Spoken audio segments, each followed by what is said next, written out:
In this video, we are going to show you how to link external resources in Poppy AI. Now, this might sound complicated. Oh my God, do I need to download the YouTube video?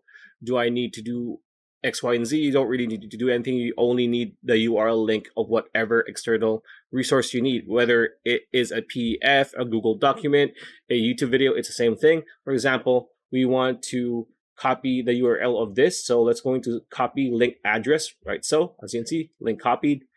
Go back to your board on Poppy.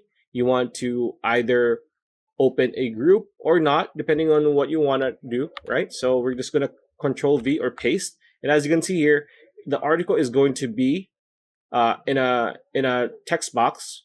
And if you want to open a new chatbot and start using it, as you can see, you need to connect it. So if it doesn't connect like so, just click and drag to connect them, right? And now you can use this news article or accounting article in Poppy AI. And same thing for YouTube videos, just copy the YouTube link. And again, if you have access to a Google document or Google Sheets, you can do that too. Just copy paste or Control V and you will be good to go.